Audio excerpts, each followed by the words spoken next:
جب تمہارے رشتہ دار تمہارے خلاف بولنے لگ جائیں تو سمجھ جانا تم صحیح جا رہے ہو۔ جو لوگ آپ کو نیچا دکھانا چاہتے ہیں، اس کا مطلب ہے آپ ان سے کافی اونچے ہیں۔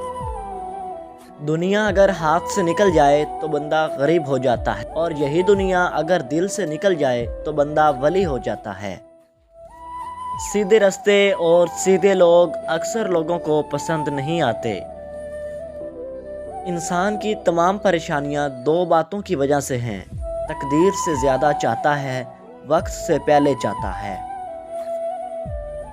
ماں باپ کے ساتھ آپ کا سلوک ایک ایسی کہانی ہے جو لکھتے آپ ہیں، لیکن آپ کی اولاد آپ کو پڑھ کر سناتی ہے۔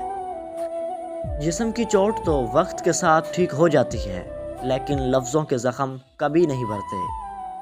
کسی کو معاف کر کے اچھے ضرور بنو، مگر اس پر دوبارہ اعتبار کر کے بے وقوف مت بنو۔ جس گھر میں پرندوں، جانوروں اور چونٹیوں کو رزق ملتا ہے، اس گھر سے کبھی رزق ختم نہیں ہوتا۔ نصیحت وہ سچی بات ہے جسے ہم کبھی غور سے نہیں سنتے، اور غیبت وہ بدترین دھوکہ ہے جو ہم پوری توجہ سے سنتے ہیں۔ لوگ کیچڑ سے بچ کر چلتے ہیں تاکہ کپڑے خراب نہ ہو جائیں، اور کیچڑ کو یہ گھمنڈ ہونے لگتا ہے کہ لوگ اس سے ڈرتے ہیں۔ ہمارے ارد گرد بھی کچھ انسان اسی غرور میں رہتے ہیں۔